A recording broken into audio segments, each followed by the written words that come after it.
Olá, boa tarde. Está no ar o Gazeta News. Sexta-feira, 11 de setembro de 2009, o governo divulga o balanço trimestral do Produto Interno Bruto.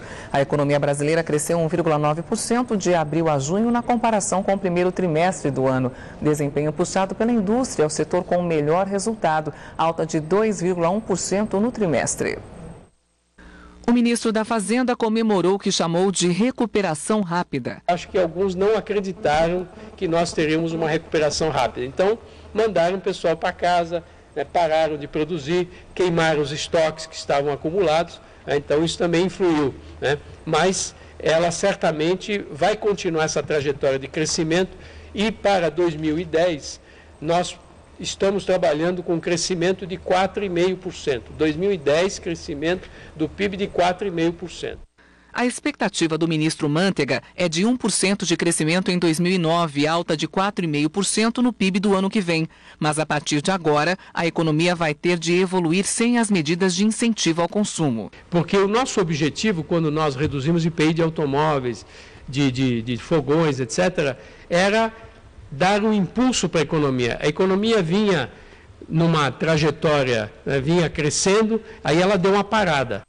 O ex-secretário de Política Econômica, Júlio Gomes de Almeida, concorda que o Brasil está saindo da crise, mas os investimentos das empresas não foram retomados. Setor que, na opinião dele, precisa de mais atenção do governo. O que o governo podia fazer, se ele vai efetivamente retirar o incentivo desses setores, é rodar o incentivo para aquelas áreas em que estão realmente ainda sofrendo com a crise, com a recessão. Por exemplo, o investimento, o setor de bens de capital, deixou de cair, mas ainda tem um crescimento praticamente zero, enquanto a economia já está recuperando. A nova gripe, segundo o último balanço da Organização Mundial de Saúde, mais de 277 mil pessoas foram contaminadas pelo vírus H1N1 em todo o mundo. Segundo a OMS, 3.205 pessoas morreram vítimas da nova gripe. A América é a região onde aconteceram mais mortes, com 2.467 confirmadas e mais de 120 mil casos. O comunicado da OMS também diagnostica que nas áreas temperadas do hemisfério sul, a situação está voltando à normalidade. Em compensação, nos países das regiões tropicais, a pandemia continua em atividade. No Brasil, mais de 600 pessoas morreram com o vírus H1N1. Uma nova frente fria muda o tempo em São Paulo ainda no fim de semana. Amanhã, o sol predomina em São Paulo. São previstas pancadas rápidas de chuva no fim da tarde.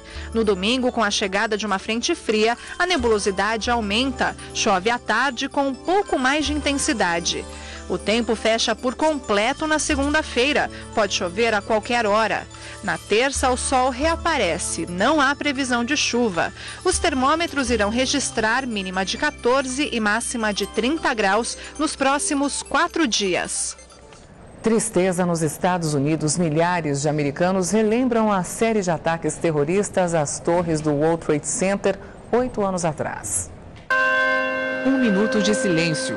A cidade de Nova York amanheceu de luto.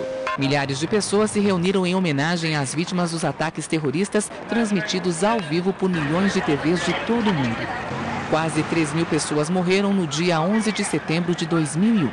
A maioria civis que trabalhavam na hora dos ataques. Na capital afegã, as tropas dos Estados Unidos atearam a bandeira americana para dar apoio ao país. Na Casa Branca, o presidente Barack Obama, que estava acompanhado da mulher Michelle, afirmou que o país nunca hesitará na perseguição contra os militantes da Al-Qaeda, grupo responsável pelos ataques.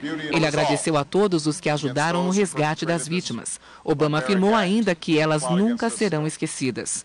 Hoje foram divulgadas na internet imagens inéditas do atentado. Elas foram reunidas pela fundação que está construindo o memorial dedicado às vítimas. A seguir, as estreias de cinema deste fim de semana. Full-time occupation. Sure, we still enjoy the usual day-to-day happiness.